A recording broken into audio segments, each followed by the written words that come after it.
Oui, soyez les bienvenus dans notre 14e séance sur le leadership management ou encore le principe de la bonne gérance.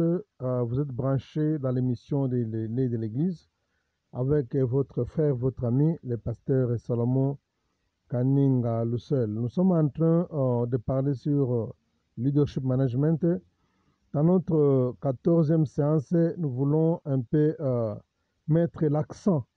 Nous voulons mettre l'accent sur certains points en commençant tout d'abord avec cette phrase.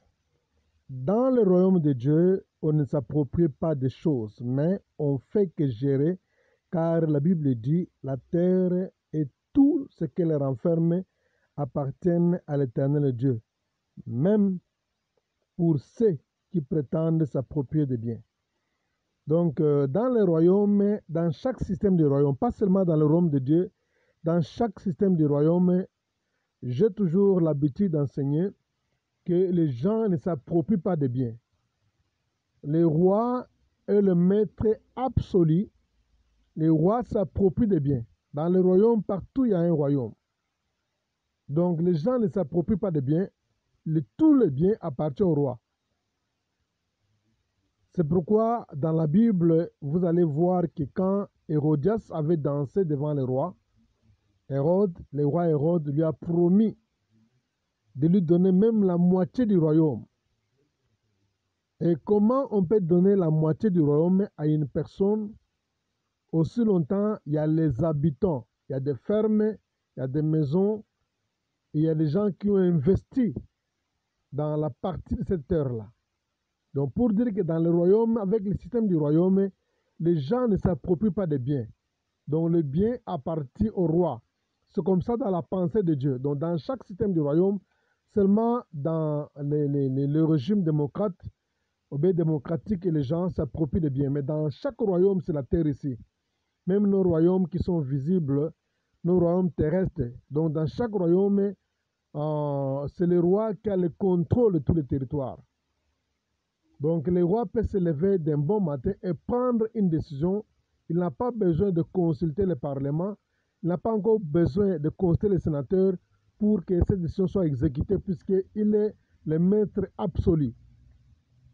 Donc la terre appartient à l'Éternel et tout ce qu'elle renferme. Mais je l'avais dit que même le diable n'a même pas des centimètres de la terre, ou bien 2 millimètres de la terre n'a pas ça. Donc la terre appartient à l'Éternel et tout ce qu'elle renferme, et Dieu a confié ça aux fils des hommes pour gérer, j'insiste bien pour gérer. Donc tu peux avoir des maisons, tu peux avoir des fermes, tu peux avoir des comptes bancaires. Dieu est toujours sous le contrôle de toutes ces choses-là et tu dois mettre dans ta tête que tu es encore un gérant.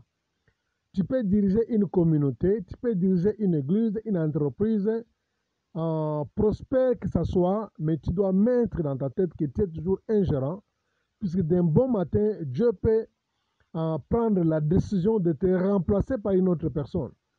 Puis c'est lui qui reste maître absolu de tout ce qu'il avait créé. Donc c'est pourquoi je disais dans le système de royaume, les gens ne s'approprient pas des biens parce que tout appartient au roi. Comme je l'avais dit que la terre appartient à l'Éternel et tout ce qu'elle renferme. Alors, car la gérance, c'est la capacité de contrôler et de produire les choses qui ne t'appartiennent pas. Je reprends ça. Je l'avais dit encore que, car la gérance, c'est la capacité de contrôler. Donc, un homme qui gère doit avoir aussi la capacité de contrôler. Quand la capacité de contrôler t'échappe, ce n'est plus la gérance. On appelle ça l'ingérence. Et tu dois être aussi capable de produire les choses qui ne t'appartiennent pas, comme je l'ai dit, que non, ajouter une valeur, c'est ça la production, ajouter une valeur aux choses, eh bien, aux ressources, aux biens qu'on t'a confié la responsabilité. La Bible dit d'ailleurs que nous nous rendrons compte devant Dieu de la manière dont nous gérons toutes ces ressources, y compris les gens que nous dirigeons. Donc, si par exemple, vous allez lire la parabole des talents, la parabole des talents, je pense bien, j'avais parlé sur ça. Et c'est aussi l'une des paraboles qui sera introduite dans notre message sur, sur la bonne gérance, ou bien le principe de la bonne gérance, ou encore leadership management. La parabole des talents joue un très grand rôle ici dans notre message sur la bonne gérance. Puisque dans la parabole des talents, nous allons comprendre que nous allons rendre compte, Dieu va nous juger de la manière dont nous gérons ces ressources. Pas seulement les ressources, même les hommes que nous gérons. Nous gérons les hommes dans les entreprises, nous gérons les hommes dans les assemblées, dans les églises, dans des ministères, dans des communautés. Nous gérons les gens dans des Roms, dans des pays. Nous gérons des gens dans des communautés. Et Dieu va nous demander les rapports. Nous devons rendre compte devant Dieu. Donc chacun, pas seulement les ressources, même aussi les hommes que nous gérons, Dieu va nous rendre compte. Nous allons rendre compte devant Dieu et selon la manière que nous l'avons géré, parce que cela ne nous appartient pas. Donc si longtemps cela ne nous appartient pas, on nous a confié des responsabilités. Donc la parabole des talents est en train de nous décrire clairement qu'aucune chose ne nous appartient. Nous sommes que des gérants et Dieu nous a confié des responsabilités et nous devons rendre compte devant Dieu sur les ressources que nous dirigeons, bien que nous gérons, et aussi les hommes que nous gérons. Donc tout ce que Dieu peut te confier, peut te donner, que ce soit l'argent liquide, que ce soit un bien matériel, que ce soit les hommes dans une communauté, les hommes dans une assemblée, dans une église, il faut mettre en tête que non. Ce sont des hommes qui ne t'appartiennent pas. Ce sont aussi des biens et des ressources qui ne t'appartiennent pas. Tu es seulement un gérant et Dieu va te rendre compte. C'est pourquoi tu as tout intérêt de les servir avec crainte et tremblement parce qu'un jour, tu dois rendre compte. Le nom Seigneur, c'est un mot qui signifie les propriétaires de la terre. Et dans les audios précédentes, je l'avais dit que le mot Seigneur, ça signifie aussi le mot Adonai. Adonai, c'est-à-dire celui qui s'approprie de terre, les propriétaires de la terre. C'est pourquoi en anglais, le bailleur, la personne à qui tu payes le loyer de l'église, en anglais on l'appelle landlord, c'est quoi? Les seigneurs de la terre. Donc en anglais, s'il faut traduire ça d'une façon terre à terre, donc nous appelons le bailleur landlord. Land signifie la terre, lord signifie seigneur. Donc il est le seigneur de la terre puisque cette portion de la terre que tu es en train de louer lui appartient. Il devient ton seigneur puisqu'il s'approprie de cette terre là-bas. Alors Dieu, pourquoi nous l'appelons Seigneur? On l'appelle Seigneur parce qu'il est le propriétaire pas seulement des biens et des ressources, même de ton corps. Alors quand Dieu est le propriétaire de ton corps, maintenant tout ce que tu as besoin de faire, il faut demander la permission. On ne peut pas accéder aux biens d'autrui sans pour autant demander la permission. Donc Dieu s'approprie de toutes choses. C'est pourquoi vous allez voir même dans la Bible, quand il voulait entrer dans Jérusalem, il a dit que non, allez dans telle ville, vous allez voir un anneau attaché. Vous allez prendre plutôt, vous allez voir un anneau attaché et prenez-le, amenez-le ici quand on vous demande, dit que le maître en a besoin. Il n'a pas demandé la permission, il a donné seulement les instructions. Et il n'a pas dit que non, on va demander la permission auprès de la personne, puisqu'il avait auprès du maître de l'anneau, puisqu'il avait compris que non, il est Adonai. C'est-à-dire toutes choses lui appartiennent. Ouais. Alors quand Dieu, c'est pourquoi quand nous prions, nous recevons Jésus, quand nous sommes convertis, nous recevons Jésus comme étant Seigneur et Sauveur. Pourquoi Seigneur? Parce qu'il n'est pas seulement Sauveur, il est aussi Seigneur. C'est-à-dire quoi? Notre corps lui appartient. Alors si par exemple, ton corps appartient à Jésus, tu es le gérant de ton corps. Tu n'es pas le propriétaire de ton corps, tu es le gérant de ton corps, car la Bible dit que l'homme n'est pas le maître de son souffle de vie pour le retenir. Il n'a pas la force pour se délivrer le jour de la mort. C'est-à-dire même le corps de l'homme ne lui appartient pas. Quand la Bible dit vous êtes le temple du Saint-Esprit, on est en train de définir la gérance comme étant l'opportunité d'utiliser efficacement, correctement les biens et les ressources d'une autre personne sur lesquelles on a été délégué. Même ton corps a été délégué. On t'a établi pour gérer ton corps. On l'appelle le temple du Saint-Esprit. C'est-à-dire quoi? Avant que tu poses un acte, avant que tu fasses quelque chose, tu dois d'abord demander la permission au propriétaire. Tu fais un déplacement, tu as besoin de boire, tu as besoin de satisfaire ton corps, demande d'abord au propriétaire de ce corps-là s'il est d'accord avec toi. S'il est d'accord, alors il te permettra de le faire. Mais s'il ne te le permet pas de le faire, il ne faut pas oser le faire parce qu'il est capable aussi de détruire ça. Alors sans plus tarder, je pense bien nous allons parler sur l'enfant prodigue.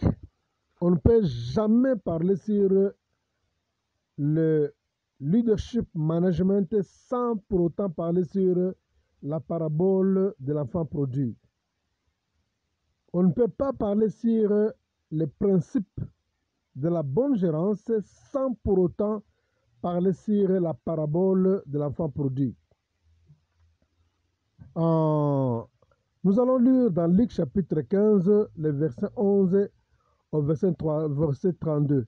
Donc Luc chapitre 15, les versets 11 au verset 32, ça parle sur l'histoire de l'enfant prodigue. Je pense bien pour ne pas, ce sont les audios, pour ne pas vous gaspiller du temps et les mégas, je vais seulement parler sur les passages qui sont clés ici dans la parabole de l'enfant prodigue. Luc chapitre 15, verset 11 à 32. Et ça ne vaut pas la peine de lire tout. Ça prendra vraiment du temps. Ça prendra du temps. Je vais seulement épingler le point le plus important.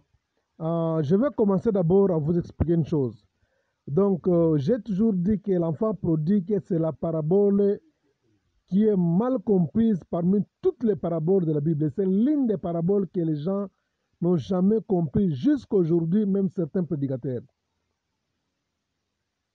Alors, si vous allez bien analyser, bien lire l'histoire de l'enfant prodigue, vous allez tomber dans Genèse chapitre 28, le verset 1er, c'est la même histoire. Quand Dieu dit que non, créons l'homme afin qu'il domine sur les ressources. Les ressources appartenaient à l'Éternel Dieu. Dieu a créé seul ces ressources et Dieu a placé l'homme pour dominer ces ressources qu'il avait créées et Dieu lui a confié des responsabilités. Quand nous lisons l'histoire de l'enfant prodigue, ça parle les mêmes termes, la même expression avec l'histoire de l'enfant prodigue. Tout d'abord, au départ, je voudrais d'abord expliquer les mots-clés. Qu'est-ce que signifie prodigue? Il ne faut pas faire la différence, il faut faire bien la différence entre prodigue et prodige. Prodige, on ne parle pas de l'enfant prodige, on dit l'enfant prodigue, puisque plusieurs personnes font la confusion entre l'enfant prodigue et l'enfant prodige. Prodige signifie miracle. Mais la Bible ne parle pas de l'enfant prodige, la Bible parle de l'enfant prodigue. Enfant prodigue. Le mot prodigue signifie en anglais mismanagement, signifie malgérance. Malgérance des ressources de son père. Ça signifie encore dépenses exagérées. Donc, je reprends ça encore. Je pense bien que plusieurs personnes vont faire trop de confusion. Le mot prodigue, lisez le dictionnaire, consultez le dictionnaire. Si tu as besoin de comprendre cette parabole, le mot clé de cette parabole ici, c'est cette phrase, c'est ce mot ici prodigue, le mot prodigue. Le mot prodigue dans la parabole ici, c'est le mot clé de cette histoire, de cette parabole ici. Le mot prodigue ne signifie pas égaré. Le mot prodigue ne signifie pas l'enfant perdu. Comme on a toujours dit que non, l'enfant égaré, l'enfant perdu. Le mot prodigue signifie mismanagement, c'est-à-dire quoi? La malgérance des ressources de son père. Le mot prodigue signifie encore dépenses exagérées. Dépenses exagérées. Alors, si vous allez bien lire l'histoire ici de l'enfant prodigue, vous allez vous rendre compte que c'est un enfant qui était le cadet. Mais il a demandé une partie des biens de son père qui lui appartenait pour aller faire une vie ailleurs. Alors quand il est allé là-bas, la Bible dit quoi? Il a dissipé. Donc si nous allons maintenant, lisons, je pense bien le verset 13. Hein? Lisons le verset 13, Luc chapitre 15, le verset 13. La Bible dit, peu de jours après, le plus jeune fils ayant tout ramassé est parti pour un pays éloigné où il dissipa son bien en vivant dans la débauche. Quand il a pris les biens de son père, il a fait quoi? Il a dépensé ça abusivement, mal géré. Je dis la malgérance. Comme je disais, il a la malgérance ou encore des dépenses exagérées. Il a fait les dépenses exagérées. La Bible dit il a dissipé l'argent, il a dissipé l'argent en vivant dans la débauche. Ça, ce sont des mots clés qui sont dans la Bible. Donc, ça dit quoi? L'enfant ici, quand il est rentré dans la maison de son père, écoute une chose, après avoir dépensé l'argent d'une façon exagérée, après avoir mal géré les ressources de son père, écoutez ce que la Bible dit. Quand il est rentré auprès de son père, la Bible dit, il a commencé à dire que, ça nous sommes au verset 28, Luc 15, 28, non, plutôt Luc 15, 18, lisons ensemble Luc 15, 18, la Bible dit, je me lèverai, j'irai vers mon père, je lui dirai, mon père, j'ai péché contre le ciel et contre toi. Maintenant, je me pose la question de savoir, comment expliquer que il a demandé à son père, donne-moi les biens qui m'appartiennent. L'adjectif possessif est première personne au singulier. Il dit que mon père, donne-moi les biens qui m'appartiennent. On peut reprendre ça dans deux. On dit, le plus jeune dit à son père, mon père, donne-moi la part des biens qui doit me revenir. C'est-à-dire quoi? L'adjectif possessif aux premières personnes du singulier. Maintenant, quand il est rentré auprès de son père, il a commencé à demander pardon à son père. La Bible dit, il a dit que non, j'ai péché contre le ciel et contre toi. Comment on peut demander pardon quand vous dépensez votre propre argent? Vous dépensez l'argent de vos propres biens. Vous comprenez donc que ça ne donne pas le sens ici. Donc du fait que l'enfant a demandé pardon, il a dit que non, j'ai péché contre le ciel et contre toi, mon père. Ça signifie clairement que non, malgré que les choses, les biens qu'il a pris à son père lui appartenaient, mais ça donne aussi une image que non, ça ne lui appartenait pas complètement. Son père avait encore la main sur ce bien-là. Son père avait encore la main sur ce bien-là. C'est pourquoi il est devenu demander pardon à son père et aussi au ciel. Il a demandé pardon en s'humiliant, sachant bien que la main de son père était encore sur le bien.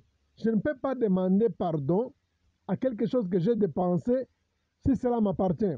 Et si je sens qu'il y a une culpabilité, d'autre part, je dois comprendre que non, cela ne m'appartenait pas entièrement. Là, nous tombons sur la définition de la bonne gérance, comme je disais que non, c'est l'opportunité d'utiliser efficacement et correctement les biens et les ressources d'une autre personne. Voilà, nous terminons aussi avec la séance 14. Nous allons continuer ensuite à la séance 15. Merci. Si vous croyez que je